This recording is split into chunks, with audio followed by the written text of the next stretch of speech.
하나님께서 인간을 하나님의 형상대로 창조하시고 남자와 여자, 여자와 남자로 창조하셨습니다. 그렇기 때문에 남자도 아닌 여자도 아닌 인간은 없습니다. 또한 한 남자와 한 여자와 무관한 인간 또한 존재하지 않는 것입니다. 하나님께서 양성의 구조와 질서로 인간을 창조하셨다는 것, 그것이 하나님의 창조 질서의 근간이며 인간 사회 그리고 인간 자신의 인간됨의 근본입니다. 언제부터인가 유럽에서 시작된 소위 사회적 성, 소셜 젠더 스트리밍은 인간을 창조하신 하나님의 양성의 질서를 무너뜨리는 흐름입니다. 그리고 유럽과 북미 대륙은 이미 무너졌습니다. 한 사람이 왜 성을 내가 받아들여야 하느냐, 내가 선택할 수 있어야 된다, 그것이 진정한 인권이며 자유라는 주장으로부터 시작하여 들풀처럼 일어난 이 스트리밍이 소수자를 보호한다는 이름으로 시작이 되었지만 이제는 사회의 질서를 바꾸고 변화시키는 새로운 세상을 만드는 혁명에 이른 것입니다. 그것은 성이 나에게 주어지는 것이 아니라 내가 택하는 것이며 그 택함의 기준은 나의 생각과 판단, 느낌이어야 한다는 겁니다. 이것이 사회적 성 흐름의 실체입니다. 이러한 사회적 성을 법제화한 나라의 법조문에는 인간은 사회의 국민을 구성할 때 그 성에 항상 분류될 수 없는 성이라는 걸 붙입니다. 성이 분류될 수 없다. 과연 그럴까요? 염색체상으로는 0.02 혹은 0.05%의 사람들이 이 염색체의 혼동으로 선천적으로 태어나긴 하지만 충분히 남성성과 여성성을 지킬 수 있는 상태로 태어나는 것입니다. 그러나 이 운동은 분명히 염색체가 남자 혹은 여자의 뚜렷한 염색체임에도 불구하고 나의 느낌을 기준으로 다른 성으로 가거나 혹은 같은 염색체 혹은 같은 남자로 여자로 존재하면서도 다른 성으로 나는 사회 속에 살겠다라는 그런 흐름이죠.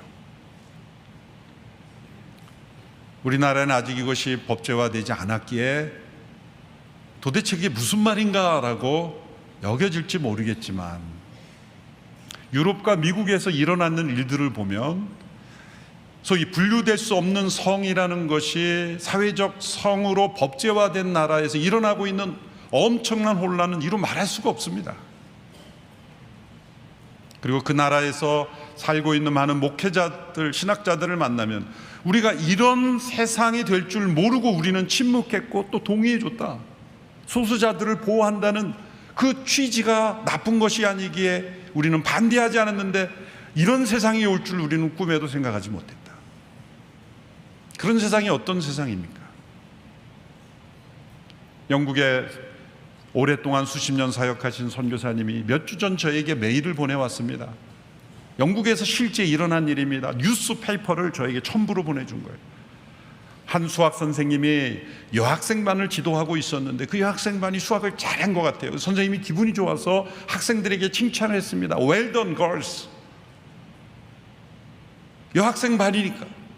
그런데 그 반의 한 학생이 선생님을 고소했는데 고소의 내용은 나의 성 정체성을 선생님이 무시했다. 트랜스젠더 학생이 한 사람이 있었던 거예요. 그래서 선생님을 고소했고 결국 여차저차 여러 과정을 통해서 결론은 교육부 장관이 이 수학 선생을 해고했습니다. 걸스라고 불렀다고. 그 근거가 뭡니까? 분류될 수 없는 성을 법제화한 법의 근거에 의해서 모든 사회가 그 사람이 어떤 성으로 느끼는가 현재 그 사람이 주장하는 성대로 불러주지 않으면 안 되고, 그래서 지금 미국에서 가장 핫 이슈는 이 프로나운 대명사, 인칭 대명사를 어떻게 부르냐의 문제예요. 공교롭게도 바로 이번 예배 전에 내 딸을 양육하는 우리 온누리교회 성도가 미국에 살다가 잠시 방문해서 인사가 와서, 제가 오늘 주제가 그거니까 그 딸들을 인터뷰를 했어요. 제가 너희 학교들이 어떠냐, 있는 그대로 얘기해달라 그랬더니 11학년, 7학년, 5학년 이런 학생들이 공립학교에서 일어나는 걸 저에게 얘기해 줬어요. 어떻게 하냐? 그 아이가 이렇게 말합니다. 한 반에 어느 정도 트랜스젠더, 5% 정도가 트랜스젠더고, 그리고 남자도 아니고 여자도 아닌 라고 생각하는 학생들이 40%에서 50%라는 거예요. 정말이냐? 진짜라는 거예요. 그럼 어떻게 생활하느냐? 그럼 친구 자기를 소개할 때 이렇게 소개한다는 거예요. 자기 이름을 얘기하고 my name is 이렇게 얘기하고 나를 쉬라고 불러야 된다, 혹은 히라고 불러야 된다, 이렇게 인칭 대명사를 얘기한다는 거예요. 그대로 부르지 않으면 처벌을 받는 거예요. 근데 문제는 그 인칭 대명사가 변한다는 거예요, 수시로. 그게 젠더 플루이드라는 성이에요. 젠더 플루이드는 수시로 바뀌는 성이래요. 여학생, 남학생 화장실 구분 없이 여학생이 쓰는 화장실에 남학생이 들어와도 그건 아무렇지도 않은 게 되는 거예요. 샤워실도 아무렇지도 않게 같이 쓰는 거예요. 체육 시간에 옷을 갈아입어도 아무렇지도 않게 서로 넘나들 수 있는, 남학생이 오늘은 난 여학생 방에서 갈아입었다면 그쪽에 가서 갈아입고, 여학생이 남학생 와서 갈아입고. 그래서 너는 이상하게 느끼지 않냐? 이상하게 느낀다는 거예요. 그런데 대부분 학생이 그것이 정상인 줄 알고 살아가기에, 만일 거기에 항의하면은 처벌을 받는 거예요. 다른 이들의 성 정체성을 경멸했다는 이유로. 보통 심각한 게 아니에요. 부모가 말하기를 최근 몇 년 사이에 더 심각해졌다는 거예요. 그래서 뉴욕에는 성의 종류가 31가지라 그러잖아요. 아이스크림 종류보다 많아요. 남성과 여성, 여성과 남성 외에 분류될 수 없는 성이라고 하니, 성을 왜 이렇게 분류할 수 없게 만들었을까요? 목적이 뭐죠? 소수자를 보호하는 것일까요? 기준을 바꾸는 겁니다. 저는 누군가를 혐오하는 것이 아닙니다. 기준을 바꿀 수 없는 것을 바꿔서는 안 된다는 거예요. 기준을 지키자는 겁니다. 소수자를 보호하는 것은 다른 방법으로 보호할 수 있어요. 그런데 우리나라에도 이제 그러한 흐름들이 유엔에서 권고한다는 이름으로 제정해야 된다고 부르짖는 분들이 있습니다. 국회 일각에서. 그 법조문을 읽어보면 분리될 수 없는 성의 핵심이에요. 사회의 약자들, 소수자들을 보호하게 한 여러 법들이 있고 그걸 또 강화하시면 되는 거예요. 그런데 왜 이렇게 포괄적으로 평등이라는 이름으로 묶어서 하느냐? 핵심은 사회적 성을 법제화하는 거예요. 기준을 바꾸는 거예요. 유럽과 미국이 그 법에 의해서 그런 사회가 되고 교과 과정이 형성이 되고, 우리의 자녀들이 성 혼란을 이루고, 그래서 그러면 너희들 어떻게 혼란해서 부르냐는 거예요. 왜?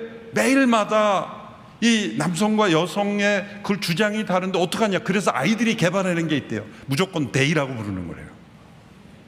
단수인데 데이라고 부르면 넘어가니까. 아이들이 개발한 아이디어 같아요. 처벌을 모면하기 위해서 이제는 영어의 대명사의 구조가 깨어져 버린 것 같아요. 무조건 데이라 그러면 다 안전하니까. 이것이 과연 정상적 사회인가? 그래서 작년 연말 국회 앞에 가서 제가 1인 시위를 했어요. 경각심을 가져야 된다. 그들은 이러한 반대를 혐오 세력이라, 좀 혐오가 아니라 우리는 움직일 수 없는 기준을 지키는 것이다. 여러 목사님들에게 우리 이걸 지켜야 됩니다. 지금 유럽과 미국은 여기에 대해서 반대 의견만 표시해도 혐오 세력에 대해 감옥에 가요. 그걸 바꾸려면 이제 많은 사람들이 감옥에 가야 바뀔까 말까 하는 사회가 돼요. 제가 목사님들께 말했어요. 우리가 지금 막지 않으면 나중에 감옥 가야 된다. 나중에 감옥 가시겠습니까? 지금 국회 앞에 나가겠습니까? 나가야 되겠네요. 그러고 다 나오죠. 아직까지 본회의 상정은 안 됐지만 어떤 면에서는 시간 문제 같아. 이 사회 흐름이라 그래서 계속해서 그런 게 파도처럼 계속 밀려오는, 우리 성도들이 깨어서 이 문제만큼은 지키는 한국교회가 되지 않으면 유럽과 미국처럼 되는 거예요. 뭐 예를 들자면 한이 없는데 이런 말하면 가짜뉴스라 그래요. 이런 강의를 계속하는 어느 유튜브 채널은 차단됐어요. 혐오 세력이라고 신고가 들어왔다는 거예요. 남자와 여자, 여자와 남자의 양성 질서, 이것은 하나님께서 지으신 창조 질서일 뿐만 아니라 모든 인간 사회의 근간을 이루는 질서이며 인간의 모든 영역에 영향을 미치는 가장 중요한 질서입니다. 남자는 남자다움을 통해, 여자는 여자다움을 통해 하나님은 인간다움을 이루어 가시고 양성을 통해 자녀를 낳고 생육하고 번성하라는 창조 계획이 이루어지게 하신 것입니다. 이 결혼이 양성의 구조에 근거해야 한다는 것을 강조하는 것입니다. 그러나 하나님의 형상을 이루는 것이 꼭 결혼만 가능하다, 그것은 아니죠. 때로 독신으로 사는 분도 있고 홀로 사는 분도 있기 때문이죠. 결혼이 아니더라도 누군가와의 합법적이고 윤리적이고 정당한 친밀한 관계를 통해서 하나님의 형상을 이루어갈 수 있는 겁니다. 18절의 말씀에 보면 창세기에서 처음으로 좋지 않다라는 단어가 나옵니다. 지금까지 하나님의 창조 세계는 언제나 좋았다 좋았다는 말이 나오는데 왜 좋지 않다고 했습니까? 혼자 있는 것이 좋지 않다. 이 말씀의 의미는 무엇입니까? 인간은 누군가와 반드시 인격적인 관계 속에 살아가야 된다는 거예요. 꼭 결혼만이 아니라 우리가 뉴스를 통해 듣는 끔찍한 범죄, 소위 소시오패서라고 하는 그런 사람들에 의한 범죄자들의 공통점이 뭡니까? 한결같이 외톨이라는 거예요. 가족은 있지만 가족과의 친밀한 관계가 없습니다. 친구는 있지만 친구와 마음을 터놓는 관계가 아닙니다. 그런 외톨이들이, 혼자 살았던 이들이 다 인격 장애자가 되어서 심각한 범죄가 이루어지는 거예요. 하나님의 말씀에 맞잖아요. 혼자 있는 것이 좋지 못하니. 그러므로 누군가 마음을 터놓고 나의 고민을 말하고 나의 기쁨을 나누고 함께 나의 생각을 나눌 수 있는 그 누군가, 나의 감정을 공유하는 그 누군가가 반드시 있어야 한다는 겁니다. 하나님의 형상으로서 인간에게 가장 중요한 필요는 바로 누군가와의 친밀한 관계라는 겁니다. 몇 년 전 영국 적십자사에서 조사한 결과가 있습니다. 인구 6천만 명 중에서 900만 명이 외로움을 느끼고 있다라고 했습니다. 그때 당시에 영국 총리가 외로움을 담당할 장관을 임명했던 것이 신문 기사에 나와서 제가 기억을 합니다. 그분들에게 질문을 했습니다. 당신들에게 가장 친한 현재의 동반자가 누구이냐 물어봤더니 360만 명의 사람이 텔레비전이라고 대답했어요. 사람이 아니에요. 일본 남자 중 4명 중 한 사람이 혼자 살고 있다고 합니다. 그래서 단신사회라는 이름이 빌려진답니다. 한국도 마찬가지. 혼자 사는 거주 형태로 혼자 사는 것을 말하는 게 아니라, 거주는 혼자 할 수 있죠. 그러나 누군가의 친밀한 관계는 있을 수 있어요. 그런데 가족과 함께 살아도 외톨이로 살 수 있는 겁니다. 중요한 것은 친밀한 관계가 형성되어 있느냐의 문제입니다. 진정한 인간의 행복은 관계의 기쁨에서 오는 것이기 때문입니다. 기쁘고 행복하게 사는 사람들의 모습을 보십시오. 그들은 반드시 누군가 친밀한 관계를 형성하는 사람입니다. 아무리 좋은 환경에 있다 할지라도 자기의 기쁨과 슬픔을 나눌 수 있는 누군가가 없는 사람은 불행한 사람입니다. 그러나 아무리 어렵고 힘든 상황이 있다 할지라도 나의 기쁨과 슬픔을 함께 나눌 수 있는 누군가가 있는 사람은 행복한 사람입니다. 마틴 부버라는 유명한 학자가 쓴 나와 너라는 중요한 책이 있습니다. 이 책 제목이 모든 것을 말해줍니다. 이 책 제목의 핵심 요지는 내가 누구인지를 알려면, 나의 나됨을 깨달으려면 너라는 인격적인 존재가 있어야 됩니다. 너라는 인격적 관계가 없는 나는 존재할 수 없다. it라고 불리는 중성대명사라고 불릴 수 있는 모든 것이 아무리 많아도 너라고 불리우는 존재가 없으면 사람은 나를 발견할 수 없다라는 것이 핵심 요지예요. 하나님께서 아담이 혼자 있는 것이 좋지 못하다는 것은 아담에게도 너라는 존재가 있어야 아담이 나를 알 수 있다는 것을 말씀하는 겁니다. 하나님께서 아담에게 알맞는 돕는 사람을 만들어 주신 것입니다. 그런데 그 전에 하나님이 시키신 일이 있습니다. 그것은 아담으로 하여금 생물의 이름을 짓게 하신 겁니다. 19절의 말씀입니다. 그래서 여호와 하나님께서 흙으로 온갖 들짐승들과 공중의 온갖 새들을 다 빚으시고 그것들을 아담에게로 데려오셔서 그가 어떻게 이름을 짓는지 보셨습니다. 아담이 각 생물을 무엇이라 부르든지 그것이 그의 이름이 됐습니다. 하나님께서 아담에게 생물들의 이름을 짓게 하신 두 가지 목적이 있습니다. 하나는 통치권을 행사하는 실험을 시작하신 겁니다. 그것이 이름을 짓는 것이었습니다. 그게 어떤 관련일까요? 여러분, 이름을 짓는다는 게 곧 과학의 출발 아니겠습니까? 아담은 최초의 과학자입니다.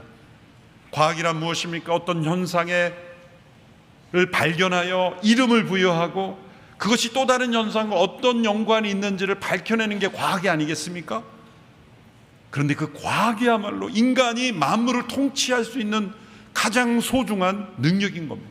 어떻게 이렇게 연약한 인간이 그 수많은 거센 야생 동물들까지 통치할 수 있습니까? 그 유일한 길은 과학입니다. 인간은 과학적 능력이 있기에 세상을 통치할 수 있는 거예요. 과학을 통해서. 이름을 짓는 것이 바로 그 과학적 행위요, 인간의 통치 행위를 시작하게 하신 거예요. 두 번째 목적은 그 이름을 짓는 과정 중에 아담으로 하여금 자신의 짝의 필요를 느끼게 하신 거예요. 모든 생물들이 다 짝이 있구나. 그러면 내 짝은 어디 있는가? 이 동물들 가운데는 내 짝이 없구나 라는 걸 깨달은 겁니다. 그 20절의 말씀이죠. 우리 같이 읽어보겠습니다. 시작. 아담이 모든 가축과 공중의 새와 모든 들짐승에게 이름을 지어 주셨습니다. 그러나 아담은 자기에게 알맞은 돕는 사람을 찾을 수 없었습니다. 찾을 수 없었다. 그건 찾았다는 거고, 동물에게서는 자신의 짝을 찾지 못했다라는 겁니다. 동물은 인간이 다스리고 통치하는 대상, 때로 그 동물들과 함께 기쁨을 나눌 수는 있지만 동물이 영혼의 짝은 될 수 없다는 거예요. 너라는 인격적 존재는 될 수 없다는 거예요. 좀 반려동물을 많이 키우는데 좋습니다. 그런데 분명한 선이 있어야 됩니다. 동물은 영혼의 짝이 될 수 없다는 거예요. 오직 인간만이 사람의 짝이 될 수 있다. 친밀한 관계의 대상이 될 수 있다는 거예요. 하나님께서 그래서 아담을 재우시고 그에게 맞는 짝을 만들어 주셨습니다. 개정 번역에는 돕는 배필 이렇게 되어 있습니다. 헤브리어 에젤이라는 단어인데, 이 에젤은 연약하기 때문에 부속적인 존재라는 뜻이 아닙니다. 여자는 남자에게 연약하기 때문에 부속적 존재가 아닙니다. 오히려 더 의미는 꼭 필요한, 꼭 맞는 결정적 존재라는 뜻이 바로 에젤이라는 단어에 담겨 있습니다. 그래서 놀랍게도 하나님을 표현할 때 에젤이라는 단어를 썼습니다. 시편 여러 구절인데요, 30편을 보면 여호와여 나를 돕는 자가 되소서, 54편에 하나님은 나를 돕는 이시며, 하나님을 가리켜 나의 에젤 이렇게 불렀다는 거예요. 그처럼 여자는 남자에게 꼭 필요한, 꼭 알맞는, 그리고 결정적 존재라는 거예요. 아담 혼자서는 생육하고 번성하여 땅에 충만할 수 없을 뿐만 아니라 하나님이 인간에게 주시고자 하는 그 기쁨과 축복을 누릴 수가 없기 때문에 꼭 필요한 결정적 존재라는 거예요. 21절에 보면 하나님께서 아담을 깊은 잠에 빠지게 하시고 갈빗뼈 하나를 취하여 하와를 창조하셨다고 말씀하고 있습니다. 이 말씀에 대한 역사적인 많은 해석 가운데 많은 이들의 공감을 얻고 인용되고 그리고 지지를 받는 해석이 한 가지 있습니다. 매튜 헨리 목사님의 주석입니다. 제가 읽어보겠습니다. 여자를 아담의 옆구리에서 취한 갈빗뼈로 만드신 이유는 남자를 지배하라고 머리로 지은 것이 아니다. 남자에게 짓밟히라고 발로 지어진 것도 아니다. 남자와 동등하고 남자의 품 안에 보호를 받으며 그 심장 가까이에서 사랑을 받으라고 옆구리로 지어진 것이다. 1, 2부는 아멘이 컸는데 아멘이 잘 안 나와요. 뭐 이미 알고 있는 건데 뭐 그러니까 그런 표정 같습니다. 멋진 해석이죠. 그래서 수많은 목회자들이 인용을 하고 또 인용을 하고 내려오는 해석입니다. 지배하라고 머리로 짓지 않으시고 밟히라고 발로 짓지 않으시고 동등하며 또한 사랑받고 보호받으라고 심장 가까이에서 지으셨다. 얼마나 멋진 해석인지 모릅니다. 남자의 아멘은 처음 나왔습니다. 네. 멋진 남자가 또 3부 예배에 오셨습니다. 성경은 처음부터 남녀 평등이 이미 있었어요. 여자는 남자의 부속 존재가 아니라 결정적 존재이며 열등한 존재가 아니라 꼭 알맞는 존재이며, 이제 아담이 하와를 만났을 때 어떤 고백을 했는지를 보십시오. 23절의 말씀입니다. 우리 같이 읽어보겠습니다. 시작. 아담이 말했습니다. 드디어 내 뼈 가운데 뼈요 내 살 가운데 살이 나타났구나. 이가 남자에게서 취해졌으니 여자라고 불릴 것이다. 내 뼈 가운데 뼈, 살 가운데 살. 개정번에 내 살 중에 살이요 뼈 중에 뼈요. 이 표현은 어떤 의미입니까? 최고의 하나됨과 친밀함을 의미하는 표현이죠. 이 고백은 하나님께서 만나게 해주신 배우자가 단지 나에게 어떤 기능, 역할을 해주는 것만이 아니라는 거예요. 남편은 돈을 벌어다 주고 혹은 살림을 해주고 애정을 만족시켜주고 나의 필요를 채워주는 어떤 기능적인 존재가 아니라 그 사람 그 자체로서 나에게 하나님이 주신 선물이다. 내 뼈 중에 뼈요 살 중에 살이다. 나와 하나 된 존재이다. 더 나아가서 뼈 중에 뼈, 살 중에 살이라고 한 것은 무엇입니까? 나의 최고의 사랑의 대상이기에 나 자신을 잃어버릴 정도로 헌신하게 되는 대상이라. 진정한 사랑은 사랑하는 대상 때문에 자신을 잊어버리게 하기 때문입니다. 예수님께서 말씀하셨습니다. 아무든지 나를 따라오려거든 자기를 부인하고 나를 따르라고 하신 이유가 거기에 있습니다. 예수님께서 말씀하신 자기 부인은 무엇입니까? 예수님을 사랑하기에 나를 잊어버리는 것입니다. 그 진정한 자기 부인이에요.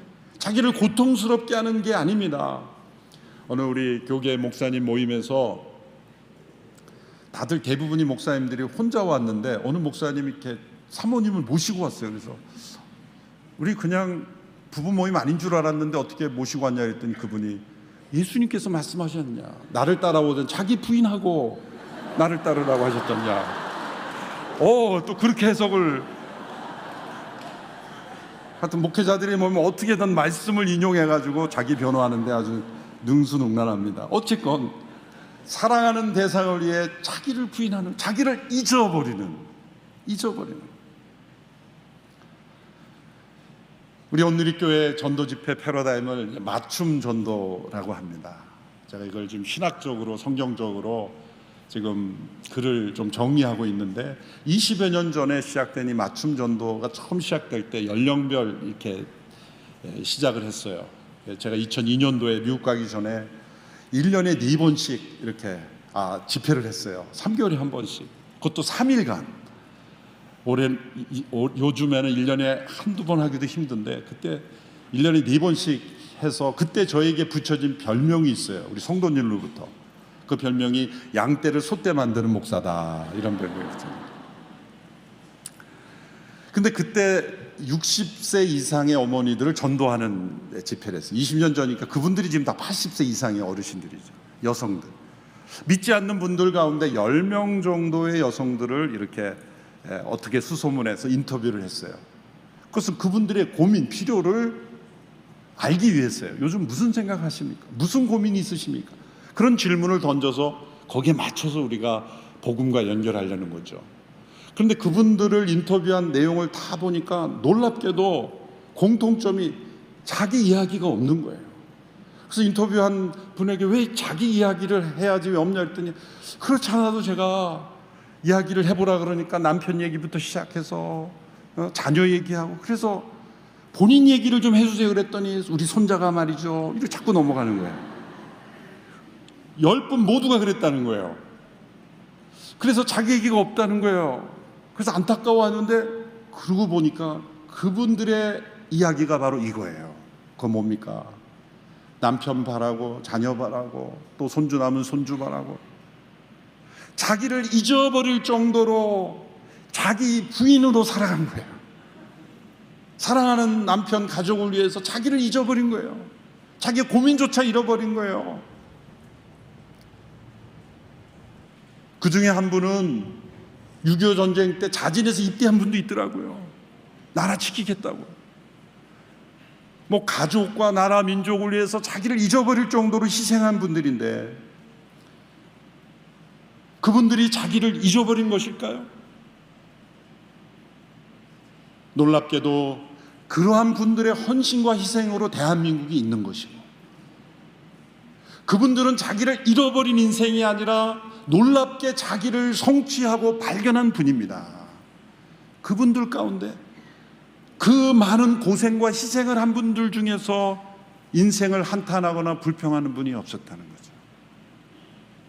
그렇게 속썩이는 남편, 그렇게 말 안 듣는 자식들임에도 수고하고 헌신한 것 자체를 기뻐할 수 있는 이 엄청난 축복을 누리고 계시다. 그분들은 자기를 잃어버린 게 아니라 발견한 것이고, 하나님이 이 땅에 존재케 하신 인간됨의 축복을 누린 분이에요. 오늘날 그분들과 비교해 보면 그분들 지금 80대 연령 이상의 분들이죠. 오늘날 젊은 분들 가운데 결혼을 생각하면서도 때로 자녀는 우리에게 걸림돌이 될 뿐이야, 자녀를 낳으면 시간적으로 경제적으로 내가 많은 걸 내려놓아야 돼, 교육하기도 힘들고 돈도 많이 들고 그냥 우리끼리 행복하게 사는 게 어떨까라는 생각으로 결혼하는 분들도 있는 것 같습니다. 그것을 심각하게 정죄하고 싶지는 않습니다. 그러나 한번 우리의 조상들을 생각해 보십시오. 80세 이상의 그 어르신들의 헌신, 그분들은 6.25 전쟁 이후에 먹을 것도 없고 집도 없고 돈도 없었을 때 바늘질 해가며 장사해가며 그렇게 자녀를 양육하여 이 나라 민족이 이렇게 되었지. 지금 저출산의 위기로 심각한 위기에 처해 있는 이때에 부득이하게 가질 수 없는 상황이라면 하나님은 또 다른 형태로 하나님이 축복하시고 사용하시겠지만, 자녀를 가질 수 있음에도 불구하고 정반대의 방향을 선택하는 것은 오늘 말씀에 근거하여 하나님께서 주신 축복을 통로가 되지 못하지 않을까. 내 살 중에 살이요 내 뼈 중에 뼈라는 이 고백, 그것이 꼭 배우자만이 아니라 우리의 자녀가 될 수 있는 거죠. 내가 사랑하는 자녀를 위해 모든 것을 쏟아붓고 헌신한 내 뼈 중에 뼈, 내 살 중에 살이라는 그 헌신을 통해 하나님의 은혜가 계속해서 세대에서 세대로 흘러가는 거죠. 하나님께서 이 나라 민족이 저출산의 위기로 심각한 이 시대에 우리가 우리의 가정부터 우리의 자녀들에게 이 출산의 축복을 독려하고 격려하고 용기를 내게 하고, 과거에 국가로부터 어떤 지원도 없었고 돌봄도 받지 못한 때 그저 자식을 낳아 잘 키우고 사랑하는 것이 최고의 행복으로 여겼던 우리의 선배들의, 조상들의 그 삶을 우리는 한 번쯤 되돌아봐야 돼요. 무식해서 많이 난 게 아니에요. 생명번성의 축복이 이 나라 민족 가운데 함께 하였으기 때문입니다. 매우 시급합니다. 정부가 저출산위원회를 세우면 해결이 됩니까? 해결 안 됩니다. 정부의 정책으로는 해결 불가합니다. 국민들이 스스로 일어나야 돼요. 어디서부터 일어나야 돼요? 교회로부터 일어나야 돼요. 죄송하지만은 다른 종교 가운데 성직자들은 다 독신으로 있는 분들이 있기 때문에 이런 설교를 못해요. 죄송하지만 강조할 수가 없는 거예요. 교회만이 할 수 있어요. 그리고 교회만이 사회를 이끌어갈 수 있어요. 우리나라가 저출산으로 지구상에서 사라질 1순위라 그러잖아요. 이 극복해야 됩니다. 24절 25절의 말씀에 하나님 나라를 이루는 결혼 생활의 세 가지 기본 요소를 말씀합니다. 24절 25절을 함께 읽겠습니다. 시작. 그러므로 남자가 자기 아버지와 어머니를 떠나 그 아내와 결합해 한 몸을 이루게 되는 것입니다. 아담과 그의 아내가 둘 다 벌거벗었지만 서로 부끄러워하지 않았습니다. 첫째는 떠남입니다. 이것은 결별이나 벌이라는 것이 아니라 1차적 관계의 충성의 대상에 바뀐다는 거예요. 이제는 부모와 자녀간이 아니라 부부간이 어떤 관계, 어떤 사람보다도 우선시 되어야 된다. 부모도 그 사이에 개입해서는 안 된다. 많은 가정이 결혼하고도 아직 부모를 정신적으로 떠나지 않아서 문제가 생기는 경우가 있습니다. 자녀는 떠나야 되고 부모는 떠나 보내야 되는 겁니다. 둘째, 연합입니다. 영혼과 영혼의 연합입니다. 그 절정은 세 번째, 친밀함입니다. 부끄러움이 없는 상태입니다. 부끄러움이란 죄와 악이 들어왔을 때 관계가 깨어짐으로 서로 감추는 것이 있는 것입니다. 아무런 감추는 것이 없어야 합니다. 단지 서로 벌거벗었지만 부끄러워하는 그런 차원이 아니라 영혼의 거울이 되어 서로에게 아무것도 숨길 것 없는 관계, 그 부끄러움이 없다는 거예요. 여러분, 익숙함과 친밀함을 구별해야 합니다. 오래 살아서 익숙해진다고 저절로 친밀해지는 것이 아니에요. 익숙한 가족이라도 친밀함이 없을 수 있어요. 익숙하지 않아도 친밀할 수 있어요. 오래 살아도 서로 사랑을 표현하는 일에 또 서로가 영혼과 영혼에게 감추는 것이 있을 때 그것은 익숙하지만 친밀하지 않은 거예요. 한번 가족끼리 사랑한다는 표현을 할 때 왠지 부끄럽다, 익숙하지만 친밀하지는 않은 거예요. 그러나 멀리 떨어져 때로 여러 가지 이유로 함께 살지 못해서 익숙하진 않을 수 있어요. 서로의 생활 방식에. 해외에서 자란 자녀도 있고 유학 보내서 정착하게 될 때 습관이 다르니까 익숙하지 않을 수 있어요. 그러나 영혼과는 친밀할 수 있어요. 하나님의 가족의 설계도에서 남자와 여자, 여자와 남자를 양성의 구조로 연합하여 번성하게 하시고 또한 친밀함을 누리게 하시고 하나님의 형상으로 누군가와 친밀한 관계를 통해 행복을 누리게 하신 것이 하나님의 계획입니다. 이 축복이 우리 성도들로부터 세상에 흘러나가게 되기를 바랍니다. 그래서 우리 성도들 주변에 있는 영혼들 가운데 한 영혼도 외톨이가 되어서 인격 장애자가 되어 외롭게 자신이 희생물이 되는 일이 없도록 주변을 잘 돌보고 살피는 우리 모든 성도들이 되기를 주님의 이름으로 축원합니다. 기도하겠습니다. 하나님 아버지, 이 나라와 민족을 축복하셨음을 감사합니다. 다시 한번 이 나라의 생명 번성의 축복을 허락하여 주시옵시고 우리 많은 젊은 가정들이 생명을 낳고 기르는 축복을 기뻐하게 하여 주시옵소서. 예수님의 이름으로 기도하옵나이다. 아멘.